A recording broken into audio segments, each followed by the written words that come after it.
Welcome back to my channel তাবর সঙ্গে দুনিয়াতে স্বাগত জানাই তোমাদের সবাইকে। আশা করি তোমরা সবাই ভালো আছো, আমিও ভালো আছি তোমাদের দোয়ায়। আর এই যে দেখতে পাচ্ছ আমি ময়দা ঢালছি, এটা আসলে ময়দা ঢালছি কিসের জন্য সেটা থাম্বনেল দেখে তোমরা বুঝতে পেরে গেছো। আর এই যে সুজিটা তোমরা দেখছো, এটা সুজি, এটা আধ ঘন্টা আগে আমি ভিজিয়ে রেখে দিয়েছিলাম একটু জল দিয়ে। আর দেখো কত সুন্দরভাবে ফুলে গেছে। আর এখানে আমি 200 গ্রাম চালের আটা আর 250 গ্রাম ময়দা নিয়েছি। আর 250 গ্রাম ময়দা নিয়েছি, 200 গ্রাম চালের আটা নিয়েছি। এখানে চালের আটা বেশি দেওয়া যাবে না, শক্ত হয়ে যাবে সে কারণের জন্য। আর এখানে দেখো আমি সুজিটা ভিজিয়ে রেখেছি বলে কত সুন্দরভাবে ফুলেছে। তোমরা দেখেই মানে যখন বাড়িতে বানাবে তখন তোমরা বুঝতে পারবে দেখে কতটা, মানে আমি ঠিক মতো ক্যামেরা দেখাতে পারছি না। আর এখানে তোমরা যদি পারো চিনি দিয়ে, যদি পারো এখনই চিনিটা তোমরা দিয়ে ভালোভাবে মাখাতে থাকবে। আর একটু একটু করে গরম জল দেবে, খুব একটা বেশি গরম জলের দরকার নেই, এতে জল বেশি প্রয়োজনই হয় না অবশ্য। আর আমি এখানে চিনি দিয়ে করব না, আমি এখানে গুড় দিয়ে করব, সে কারণের জন্য গুড় দিয়ে দিচ্ছি এখানে দেখো। আর গুড়ের মানে করলে না জিনিসটা টেস্টিও হয়, আর এত মানে গন্ধ আর খুব সুন্দর গন্ধটা আসে, আর সে কারণের জন্য দিয়ে দিচ্ছি। আর হয়তো আর তোমাদের যদি মানে এই গুড় দিয়ে যদি তোমরা করো বা চিনি দিয়ে যদি করো, যদি মনে হয় তোমাদের যে আমাদের মানে ঠিক মতো হয়নি, সেই ঠিক করার জন্য তোমরা একটু মানে চালের আটা বা ময়দা দিয়ে তোমরা অ্যাড করে নিতে পারো। বা চিনি যদি কম হয় চিনিও দিয়ে দিতে পারো, গুড় কম হলে গুড়টাও দিয়ে দিতে পারো।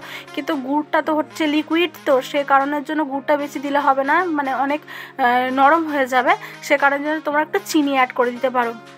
আর এখানে দেখো দেখো আমাদের গুড়টা একটু বেশি পড়ে গেছিলো বলে সে কারণের জন্য ময়দাটা মানে 250 গ্রাম ময়দা ছিল, সেখানে 200 গ্রাম ময়দা দিয়েছিলাম, 500টা দিয়ে দিলাম, আরও অ্যাড করে দিয়ে দিলাম। কেন না অ্যাড করলে তোমরা বুঝতে পারবে না মানে থিকটা কেমন রাখতে হবে। আর সেই থিকটা কেমন রাখবো আমি তোমাদেরকে মানে আগে দেখাচ্ছি, তোমরা কোনো ভিডিওটা স্কিপ করবে না, পুরো ফুল ভিডিওটা দেখতে থাকো তাহলেই বুঝতে পারবে। আর এই যে দেখো ভালোভাবে মানে এটা নেড়ে নিতে হবে।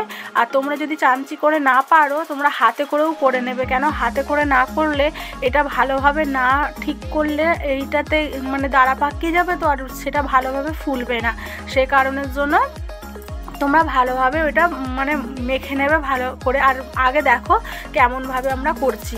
আর এখানে দেখতে পাচ্ছ আটাগুলো কেমনভাবে দাঁড়া পাকিয়ে যাচ্ছে, কেন মেন কথা হচ্ছে ওই জিনিসটা তো লাস্টে দেওয়া হয়েছে হওয়ার পর, সে কারণের জন্য।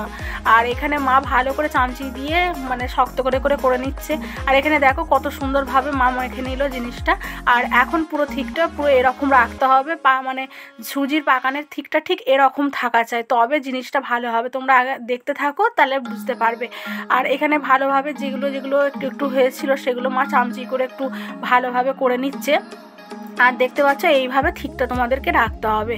আর চিনিটা যদি কম হয় বা চিনিটা যদি কম হয় একটু চিনিটাও দিয়ে নিতে পারবে, কোনো অসুবিধা নেই। আর এতে লাস্টে বলে মা আমাকে বললো দেখ তো একটু চিনিটা মনে হচ্ছে কম হচ্ছে, তো আমি দেখলাম হ্যাঁ চিনিটা কম হচ্ছে, তো একটু চিনি অ্যাড করে দিয়েছি তাতে। আর এখানে দেখো কড়া বসিয়ে দিয়েছি আর তাতে একটা করে দিয়ে নিচ্ছি।